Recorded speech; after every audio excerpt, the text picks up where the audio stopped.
네, 오늘 아침에는 계속해서 마가복음 1장 1절에 대해서 강의 말씀을 드리도록 하겠습니다. 마가복음 1장 1절 다 같이 합독하도록 하겠습니다. 하나님의 아들 예수 그리스도 복음의 시작이라. 아멘. 제가 마가복음 1장 1절로 오늘이 몇 번째 설교인지 아세요? 오늘이 세 번째 설교입니다. 내일 한 번 더 마가복음 1장 1절 가지고 설교를 하게 될 것 같아요. 마가복음이 몇 년 걸릴지도 모르겠다 이런 생각은 하지 마십시오. 제가 이렇게 생각하다가 이렇게 본문을 가다가 좀 더 강조해서 이야기할 부분들이 있는 부분들은 시간적으로 촉박하지 않고 좀 철저하게 보면 마가복음 하나 잘 읽으면 성경 전체를 읽는 것과 같은 그런 그 신학과 내용들을 충실하게 담아서 그렇게 강의하는 게 좋겠다 그런 생각이 들었어요. 네. 마가복음 1장 1절 오늘 세 번째 설교입니다. 하나님의 아들 예수 그리스도 복음의 시작이라. 이것이 성경 전체를 요약한다면 이렇게 말씀할 수가 있는 거예요. 그렇지 않습니까? 그런데 첫 번째 마가복음 1장 1절로 제가 설교할 때 시작, 마가복음 1장 1절은 아르케라는 단어로 시작하는 것이고 그 뜻이 시작이다. 그리고 그 말이 창세기 1장 1절에 태초에라는 말씀이 바로 마가복음에 처음 시작하는 말과 창세기 1장 1절에 처음 시작하는 말이 아르케라는 단어로 똑같다고 말씀을 드렸어요. 그래서 예수 그리스도의 이 땅에 처음 오신 사건은 새 창조의 시작이라는 의미를 갖는 것입니다. 라는 주제로 제가 설교를 드렸고요. 어저께 설교는 예수 그리스도, 그리스도의 복음이라고 말씀드리면서 그리스도의 복음, 그 의미가 예수 그리스도께서 복음을 선포하신 자예요. 예수 그리스도께서 복음의 내용이십니다. 라는 이 두 가지 의미에 대해서 말씀을 드렸어요. 복음이란 곧 예수 그리스도에 관하여 말하는 거예요. 예수 그리스도에 대하여 말하지 않는다면 그건 복음이라고 할 수가 없는 것입니다. 그리고 예수 그리스도에 관하여 말한다는 것은 예수 그리스도의 성육신과 예수 그리스도의 십자가와 예수 그리스도의 부활과 그리고 예수 그리스도의 재림에 대해서 말씀하는 거예요. 그것이 복음의 의미라고 말씀을 드렸습니다. 그리고 복음의 의미는 victory from sin and death, 승리의 기쁜 소식이고 그것은 한마디로 요약하자면 죄와 그 죄의 결과인 사망으로부터의 승리, 그 기쁜 소식이 내가 한 일로부터 말미암은 것이 아니라 우리 주 예수 그리스도께서 하신 일로 말미암아 그 승리가 우리의 것이 되었다. 이것이 기쁜 소식이라는 것을 말씀드렸습니다. 아멘. 그리고 오늘은 예수 그리스도, 예수는 그리스도이십니다. 믿으십니까? 그러면 그리스도란 그 의미가 정말 무엇을 의미하는 것인지 이것을 오늘 말씀을 통해서 나누고자 합니다. 물론 이 내용을 저희가 마가복음을 쭉 읽어나가면서 그 의미의 여러 가지 말씀과 사역을 통해서 여기에 모든 내용이 충실하게 채워지게 될 거예요. 그런데 오늘은 개괄적으로 이 그리스도의 의미에 대해서 제가 말씀을 드리고자 합니다. 예수님에 대한 많은 호칭들이 있어요. 그걸 타이틀이라고 말하죠. 예수 그리스도의 호칭. 그런데 그 호칭 중에서 여러분 아시는 호칭이 뭐예요? 오늘은 예수를 그리스도라고 하는 것이고 또 내일은 예수는 하나님의 아들이십니다. 믿으십니까? 그리고 예수님은 우리가 또 뭐라고 부릅니까? 예수님은 주님이시다. Lord라고 우리가 고백을 하죠.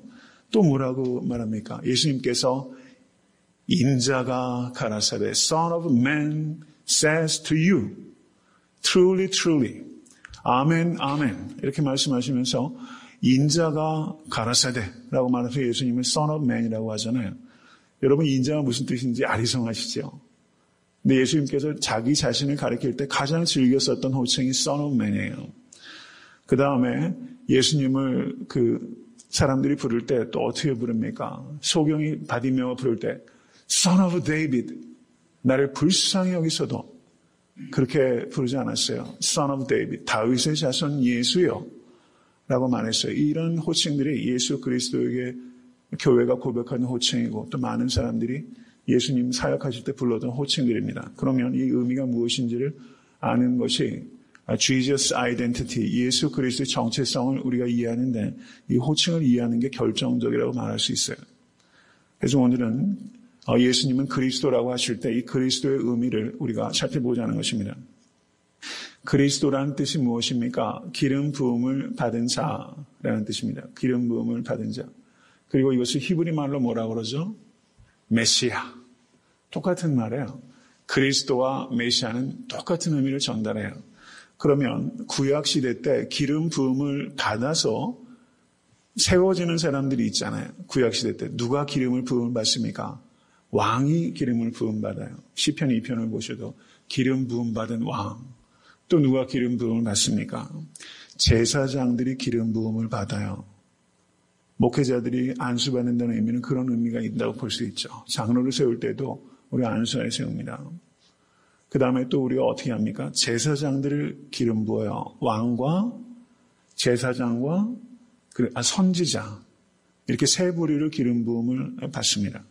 그렇기 때문에 유대인들은 그리스도가 이 세 부류 가운데 올 것이다 라는 기대를 가지고 있었어요. 왕의 후손으로 제사장의 후손으로 선지자 가문 가운데서 그리스도가 오실 것이다 이런 생각들을 하고 있었어요. 그리고 또 특별히 왕의 후손 가운데 다윗의 후손 가운데 메시아가 올 것이다 이런 생각들이 성경 밖의 문헌에도 그런 문헌들이 제가 정확한 숫자는 기억이 안 나는데 거의 확실합니다. 8번 정도 나타나요. Son of David이라는 호칭이. 그래서 유대인들이 이것을 메시아 대망사상이라고 해요. 메시아 대망사상. 이거는 Messianic Expectation이라고 합니다. 저희가 학문적으로 말할 때 메시아 대망사상이 유대 민족 가운데 팽배했어요. 우리가 그 일제 억압기에 그 이육사, 이게 초인, 말을 타고 오는 초인에 대한 기대가 있지 않습니까? 나라를 일제로부터 해방시켜줄 그 초인에 대한 기대가 있는 것처럼 이스라엘 백성들은 지금 누구의 지배를 받고 있습니까? 로마의 지배를 받고 있어요. 그리고 예수 그리스도께서 이 땅에 오셨을 때 아기 예수를 죽이려고 했던 사람이 누구죠? 헤롯 대왕이에요. 헤롯 the Great. 부를 때 그 사람은 the Great이라는 말을 붙여요. 근데 헤롯 대왕이 죽은 다음에 그 팔레스타인에서 그 영토를 3분해서 헤롯의 왕들에게 분본왕이라고 합니다.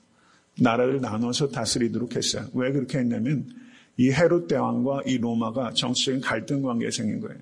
그래서 나라를 분리시켜서 그 헤롯의 아들들이 다스리도록 그렇게 했습니다. 그 로마 사람들이 그렇게 얘기했어요. 헤롯의 아들이 되는 것보다 헤롯의 돼지가 되는 것이 안전하다. 이럴 정도로 헤롯이 자기 아들들도 자기 아내도 막 정치적으로 숙청해서 죽이는 일들이 굉장히 많았어요. 조선시대로 따지면 이방원 능가할 정도로 이 헤롯이 대단한 사람이었습니다. 그래서 유대인들은요, 로마로부터 자기를 정치적으로, 군사적으로 독립시켜줄 메시아를 기다렸어요. 또 하나는 이 로마 사람들이 유대인들이 헤롯을 로마 사람들보다 더 싫어했어요. 괴뢰 정부이기 때문에 더 싫어했던 겁니다. 이러한 열기가 유대인들 가운데 팽배해서 이 메시아 대망사상이 있었고, 특별히 예수님께서 6월절에 예루살렘에 입성하실 때 사람들이 종려나무 가지를 흔들고 바닥에 옷을 깔고 예수님 영접하지 않습니까? 그때 사람들이 뭐라고 불러요? 다윗의 자손 이렇게 불렀어요. 그 당시에 6월절에 예루살렘에 모인 유대인들의 숫자는 적게는 100만에서 많게는 270만까지 학자들이 봅니다. 여러분 100만이나 270만 정도의 무리가 모이면요, 그거는 언제 어떻게 폭발할지 몰라요. 정치적인 메시아에 대한 기대가 엄청난 열기가 유대인들에게 있었습니다. 이것이 이 당시의 정황이라는 것을 이해하셔야 돼요. 그러면 예수님께서 광야에서 오병이어의 기적으로 장정들만 5,000명을 먹이셨어요. 그때 사람들이 어떻게 합니까? 요한복음 6장 14절에서 15절을 보시면 그 사람들이 예수 행하신 이 표적을 보고 말하되 이는 참으로 세상에 오실 그 선지자라 하더라. 그러므로 예수께서 저희가 와서 자기를 억지로 잡아 왕으로 삼으려는 줄을 아시고 다시 혼자 산으로 떠나가시니라 라고 말했죠. 사람들이 예수를 뭘로 세우려고 했어요? 왕으로 세우려고 했어요. 그런데 예수께서 그것을 거절하시고 혼자 산으로 들어가셔서 기도하셨습니다. 예수께서는 그리스도이십니다. 아멘. 믿으세요? 그런데 사람들이 지금 왕으로 세우려고 했어요. 사람들을 예수를 메시아로 세우려고 했어요. 그런데 예수께서는 그걸 거절하셨어요. 여러분 여기에 이 아이러니를 이해하셔야 됩니다. 사람들이 예수를 세우려는 왕과 예수께서 되시려는 왕이 맞진 않아요. 유대인들이 기대했던 것은 폭력적이고 정치적이고 현세적이고 물질적인 나라를 가져올 다윗의 옛 영화를 회복시켜줄 그런 세속적인 의미에서 왕을 기다리는 것인데 예수께서는 그런 왕이 되시려고 이 땅에 오신 것이 아닙니다. 유대인들은 군림하는 왕을 원했지만 예수는 어떤 왕이세요? 섬기는 왕이세요. 유대인들은 로마로부터 해방시켜줄 왕을 원했지만 예수께서는 누구로부터? 죄와 사망으로부터 해방시켜줄 왕을 원하신 겁니다. 그리고 유대인들은 유대인들의 왕을 원했지만 예수 그리스도는 만왕의 왕으로 모든 나라와 민족의 왕으로 그리고 모든 믿는 자들의 왕이 되실 것입니다. 믿으십니까? 여기에서 컨플릭이 생기는 거예요. 그리고 예수께서 어떻게 왕이 되십니까? 그것은 6월절에 예루살렘에 올라가셔서 군중들을 선동해가지고 정치적으로 군사적으로 예루살렘을 회복하는 것으로 이것을 이루시는 것이 아니라 예수 그리스도의 보좌는 어디입니까? 십자가예요. 아멘. 예수 그리스도의 왕관은 무엇입니까? 면류관이에요. 저를 따라하십시오. Jesus is the suffering Messiah. Jesus is the suffering Messiah. Suffering Messiah. 여러분 이 텀을 기억하셔야 돼요. 예수는 고난당하시는 왕이에요. 고난당하시는 왕이에요. 이게 역설이에요. 그래서 예수 그리스도의 왕되심을 한 학자는 ironic kingship이라고 말했어요. ironic kingship. 여러분 용어가 굉장히 중요해요. 용어를. 제가 그래서 설교할 때 용어를 정확하게 쓰려고 노력하는 이유가 있어요. 모든 컨셉을 거기에 요약할 수 있기 때문에 예수 그리스도의 왕되심은 ironic kingship이에요. 역설적인 왕권이에요. 그리고 예수 그리스도는 suffering messiah예요. 고난당하는 왕이에요. 세상의 왕들은 고난당 아닙니까? 고난당하지 않습니까? 그 왕 때문에 백성들이 고난을 당하잖아요. 근데 예수 그리스도는 그의 백성들을 위해서 suffering 당하시는 왕이십니다. 믿으십니까? 이러한 개념 자체가 세상에는 없어요. 여러분 유대인들은 suffering messiah를 기다리는 게 아니에요. 그런데 그것이 유대인들만의 문제입니까? 이 세상에 존재하는 거의 대부분의 사람들은요, suffering messiah라는 컨셉 자체를 이해를 못해요. 그리고 그런 왕을 원하지도 않아요. 그렇기 때문에 예수께서 십자가에 달리신 겁니다. 마가복음 8장 29절을 보시면 베드로가 이렇게 고백합니다. 주는 그리스도 신이다. You are the Christ. 라고 고백했어요. 이 고백이 맞아요? 틀려요? 맞죠? 예수님께서 그리스도이십니다. 그런데 여기에 문제가 있어요. 베드로가 주는 그리스도신이다 라는 고백이 언어적으로는 맞아요. 그런데 그 언어가 갖고 있는 의미를 베드로가 이해하지 못했어요. 베드로는 conquering messiah를 원했던 거예요. 주는 그리스도신이다 라고 했을 때 예수께서 곧바로 마가복음 8장 한번 보십시오. 마가복음 8장 29절에서 34절까지 8장 29절부터 8장 34절까지 다 같이 있습니다. 또 물으시되 너희는 나를 누구라 하느냐? 베드로가 대답하여 가로되 주는 그리스도시니이다 하매 이에 자기 일을 아무에게도 말하지 말라 경계하시고 인자가 많은 고난을 받고 장로들과 대제사장들과 서기관들에게 버림받아 죽임을 당하고 사흘 만에 살아나야 할 것을 비로소 저에게 가르치시되 드러내놓고 이 말씀을 하시니 베드로가 예수를 붙들고 간함에 예수께서 돌이키사 제자들을 보시며 베드로를 꾸짖어 가라사대 사탄아 내 뒤로 물러가라. 내가 하나님의 일을 생각지 아니하고 도리어 사람의 일을 생각하는도다 하시고 무리와 제자들을 불러 이르시되 아무든지 나를 따라오려거든 자기를 부인하고 자기 십자가를 지고 나를 쫓을 것이니라. 아멘. 여기서 이 텐션을 한번 이해하셔요. 텐션. 여기에는 컨플릭이 있습니다. 뭐에 대한 컨플릭이에요? 메시아십에 대한 컨플릭이에요. 어떤 왕을 제자들이 원하고 예수께서 어떤 왕이 되시려고 하느냐에 대한 컨플릭입니다. 여기에서 보시면 30절 말씀 보세요. 경계하시고 라고 말씀했습니다. 경계하시고. 경계했다는 말이요. 성경 언어로 에피티마오라는 단어입니다. 에피티마오. 그런데 영어 번역을 보면 warned them not to tell anyone about him 이렇게 말했어요. 예수께서 경고하신 거예요. 그런데 여기서 경계했다는 단어가 에피티마오라는 단어인데 예수께서 귀신을 쫓으실 때 어떻게 하세요? 좀 귀신아 나가줄래? 이렇게 얘기하셨어요? 아니죠. 꾸짖어 잠잠케 하셨죠. 그때 꾸짖다는 말이 여기서 경계한다는 말하고 똑같아요. 이 언어가. 여러분 그거 아셨어요? 제가 설교할 때 말씀드린 적 있죠. 귀신 쫓을 때 예수께서 하셨던 것처럼 베드로를 지금 꾸짖으셨어요. 절대 내가 그리스도라는 것을 말하지 말아라. 여러분 그게 미스테리하지 않아요? 가서 그렇게 전도해야 되잖아요. 근데 하지 말래요. 그러면서 뭐라고 말합니까? 31절에 보세요. 예수께서 어떤 왕이시라는 거예요? I am the suffering Messiah. 나는 고난받음으로 왕이 될 것이다. 라고 예수께서 말씀해요. 드러내놓고 말씀하셨어요. 그랬더니 32절 보세요. 베드로가 예수를 붙들고 가늠해 라고 말했죠. 가늠해. 간한다는 말은 우리 느낌으로 말하면 어떤 뜻이에요? 간청한다 이런 느낌을 전하잖아요. 이건 상당히 번역을 modify 한 거예요. 우리 느낌으로. 그런데 실제 성경 원어는요. 에피티마오예요. 똑같은 단어예요. 베드로가 예수를 붙들고 지금 어떻게 했어요? 꾸짖었어요. 베드로가 여기서 호들짝 놀란 거예요. 아니, 내가 여태까지 금을 다 버리고 왜 쫓았는데 지금 무슨 소리 하시는 겁니까? 예수를 붙들었다고 그랬어요. 완력까지 동원된 거예요. 뱃사람이 예수를 꽉 잡고요. 완력을 동원한 거예요. 그리고 33절 보십시오. 예수께서 돌이켜서 제자들을 보시며 베드로를 꾸짖어 가라사대. 제자들도 지금 웅성웅성 다 서 있었어요. 거기에 꾸짖었단 말 역시 에피티마오입니다. 그러니까 지금 여기에서 99 하는 일들이 지금 엄청난 텐션이 여기 있는 거예요. 그러면서 뭐라고 말합니까? 예수님께서 베드로를 뭐라고 말해요? 사탄아, 내 뒤로 물러가라. 내가 하나님의 일을 생각지 아니하고 사람의 일을 생각하는도다. 무리와 제자들을 불러 이르시되 아무든지 나를 따라오려거든 자기를 부인하고 자기 십자가를 지고 나를 쫓을 것이니라. 아멘. 예수 그리스도가 왕이 되는 것은 자기 부인의 결과예요. 자기 십자가를 지은 결과로 예수께서 왕이신 거예요. 아이러닉 킹십이에요. 아이러닉 킹십.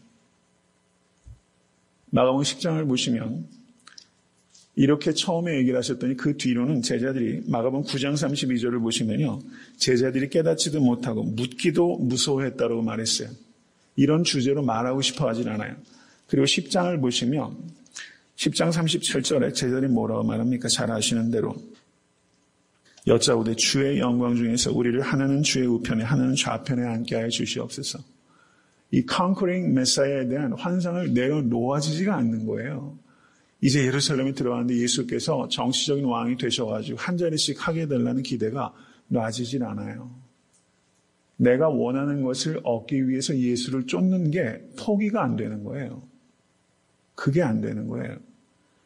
이 갈등이 계속 증폭되는 거예요. 그래서 그 결과로 제자들이 나중에 예수를 다 버리지 않습니까? 마가복음에 이 그리스도라는 이 호칭이 9번 등장합니다. 9번. 지금 시간상 제가 다 찾아볼 수 없기 때문에 제가 그 용례가 어디 있는지만 말씀을 드릴게요. 나중에 CD 들으시면서 확인하십시오. 1장 1절에 처음 나오고 8장 29절, 9장 41절, 12장 35절, 12장 37절, 13장 21절, 13장 22절, 14장 61절, 15장 32절에 나타납니다.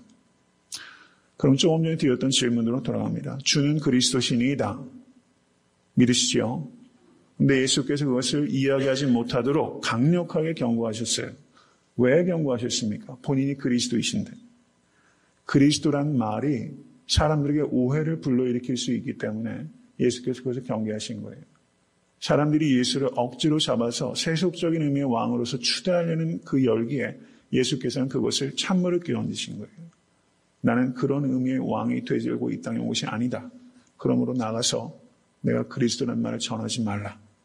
그 의미가 분명해질 때가 올 것이다. 예수께서 그것을 얘기한 것입니다. 그리고 예수께서 어떤 왕인지가 분명해지는 시간이 왔어요. 그때가 마가복음 14장 60절에서 62절까지입니다. 마가복음 14장 60절에서 62절을 한번 보세요. 마가복음 14장 60절에서 62절. 예수께서 재판을 당하시는 장면입니다. 60절에서 62절의 말씀 다 같이 읽습니다. 대제사장이 가운데 일어서서 예수에게 물어가로되 너는 아무 대답도 없느냐? 이 사람들의 너를 치는 증거가 어떠하냐 하되 잠잠하고 아무 대답도 아니하시오늘. 대제사장이 다시 물어가로되 내가 찬송받을 자의 아들 그리스도냐? 예수께서 이르시되 내가 그니라. 인자가 권능자의 우편에 앉은 것과 하늘구름을 타고 오는 것을 너희가 보리라 하시니. 지금 재판을 당하셨어요. 그 전에는 자기 입으로 나는 그리스도신이다, 그리스도다 라고 본인이 그런 식으로 이야기하지 않았어요. 제자들이 고백하면 그것에 대해서 가만히 시인하셨어요. 그런데 본인 스스로 그리스도라고 말한 적이 없었어요. 여기에서 처음 내가 그니라 라고 예수께서 밝히신 거예요. 내가 찬송받을 자의 아들 그리스도냐. 잠잠하고 아무 대답도 아니하셨다고 그랬죠. 신학자들이 이거를 뭐라고 말하냐면요, Mystery of Jesus' silence 이렇게 말해요. 예수 그리스도의 신비한 침묵이에요. 사람들은 재판정에 가면요, 온갖 얘기들, 있는 얘기 없는 얘기 다 지어내잖아요. 빠져나가려고. 근데 예수 그리스도는 Mystery of Jesus' silence, 예수 그리스도의 신비한 침묵이에요. 여러분, 신앙생활 하면서도요, 억울한 일 당하고 고통스러운 일 당할 때 있잖아요. 그런데 침묵하는 분들이 있어요, 그때. 이게 미스테리한 거예요. 그리스도인들은 때로는 침묵을 통해서 말보다 더 크게 얘기하는 거예요. 그리고 그거를 알아보는 사람이 있다는 거 기억하세요. 네. Mystery of Jesus Silence입니다. 내가 그니라 라고 예수께서 대답하셨어요. 그 다음에 15장을 한번 보십시오. 15장 1절과 2절 한번 보십시오. 다 같이 읽습니다. 새벽에 대제사장들이 즉시 장로들과 서기관들 곧 온 공회로 더불어 의논하고 예수를 결박하여 끌고 가서 빌라도에게 넘겨주니 빌라도가 묻되 내가 유대인의 왕이냐? 예수께서 대답하여 가라사대 내 말이 옳도다. 내 말이 옳도다. 여러분, 이 말을 하는 것은 내가 유대인의 왕이냐? 지금 예수께서 빌라도가 손 하나 까딱하면 죽는 상황이잖아요. 빌라도는 그렇게 착각하잖아요. 그렇죠. 내가 유대인의 왕이냐? 정치적으로 유대인의 왕이라 시인하면 죽을 수 있는 상황이잖아요. 그런데 예수께서 뭐라고 말해요? 내 말이 옳도다. 예수께서 왕이심을 시인한 본인이 직접 오픈리 시인한 게 두 경우죠. 둘 다 어떤 경우였어요? 재판 자리였어요. 그러니까 이 경우들은 어떤 거예요? 예수께서 그리스도라는 것을 밝혀도 군중들이 이 그리스도가 suffering Messiah, conquering Messiah가 아니라는 것을, 그렇죠, 더 이상 메시아십에 대한 오해가 생기지 않는 상황에서 예수께서 어떤 왕이신지를 나타내신 거예요. 예수께서는 고난당하시는 왕이십니다. 믿으십니까? 여러분 너무 놀랍지 않으세요? 세상에 이런 왕이 세상에 어디 있어요? 이런 왕이 되려고 세상에 오시는 사람이 어디 있습니까? 참, 기죠? 너무너무 이상한 왕이에요. 이런 왕이 되려고 오셨어요. 그리고 예수께서 십자가에 달리실 때 이 위에 뭐라고 쓰였습니까? 유대인의 왕이라고 써 있었어요. 빌라도가 그 의미를 알았어요? 몰랐어요? 몰랐죠. 그런데 그게 사실입니까? 사실이 아닙니까? 사실이잖아요. 빌라도는 그 의미를 알지 못하고 그래서 조롱하는 것이고, 그리고 유대인들이 자꾸 예수를 죽이려고 하고 빌라도는 어쨌든 살리려고 하는 이 텐션에서 죽일 수밖에 없었기 때문에 그냥 유대인의 왕이라고 말하자면 그 유대인들에게 잽을 한 방 먹이려고 거기에 유대인의 왕이라고 쓴 거예요. 화가 나가지고 빌라도가. 그런데 그게 아무 의미도 모르고 빌라도가 썼는데 그게 true. 하나님 하신 일이 너무 놀랍지 않습니까? 아무것도 모르는 무지한 사람들이 엉망진창으로 살아가는데 그게 결과적으로는 이 진리를 프로클레임하는 게 된단 말이죠. 그 죄패 유대인의 왕이라고 쓰였어요. 여러분 너무 놀라운 왕입니다. 제가 예수께서 그리스도이심이 suffering Messiah, 고난당하는 그리스도이심을 제가 말씀을 드렸고 핵심적인 내용을 제가 사실은 다 말씀을 드렸어요. 이제 마가복음 내용을 쭉 훑어가시면서 이 마가가 예수께서 그리스도이심을 어떻게 그 말씀과 그 사역을 통해서 그 내용을 풍성하게 우리에게 전달하는지 여러분 기대를 가지고 관찰을 하세요. 네, 저도 굉장히 기대가 있습니다. 저는 마가복음 사실 연구를 많이 해왔는데요. 또 이렇게 설교라는 포맷을 통해서 제가 또 연구를 하다 보니까 그냥 저도 막 너무 좋은 거예요. 너무 좋은 거예요. 굉장히 정리가 되고 있어요. 그래서 입술을 또 하나님께 주전하셔서 강대상에 좀 올라오면 이런저런 생각들을 막 많이 주시는 것 같아요. 너무 감사하고. 질문을 한번 우리가 던질 수 있으면 좋겠어요. 너는 나를 누구라 하느냐? 예수님께서 우리에게 그 질문을 던지는 거예요. 너에게 나는 어떤 왕이냐?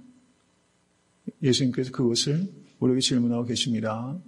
여러분, 우리는 어떤 왕을 원하고 있습니까? 여러분, 예수님께서 가셨던 그 왕의 길은 우리를 초청하는 길입니다. 아이러닉 킹은 여러분, 우리에게 역설적인 왕은 우리에게 역설적인 삶을 요청하시는 왕이에요. 믿으세요? 너희 중에 누구든지 크고자 하는 자는 너희를 섬기는 자가 되고 너희 중에 누구든지 으뜸이 되고자 하는 자는, 으뜸은 왕 아니겠어요? 모든 사람의 종이 되어야 하리라. 아멘. 아멘. 여러분, 역설적인 삶으로 우리가 초청받았어요. 여러분, 예수께서 그리스도이십니다. 이 의미를 충분히 깨닫고 우리도 그의 가신 길을 따라갈 수 있는 그리스도의 학생이 아니라 그리스도의 제자가 될 수 있게 되길 간절히 바랍니다. 학생은, 오늘 장로님 기도하셨지만 학생은 지적으로 동의하는 사람을 학생이라고 말해요. 그리스도의 제자는요, 그리스도의 길을 따라가는 사람이 그리스도의 제자입니다. 그리스도의 학생 노릇 이제 그만하시고 그리스도의 제자가 되는 여러분과 제가 될 수 있게 되기를 주님의 이름으로 간절히 축원합니다.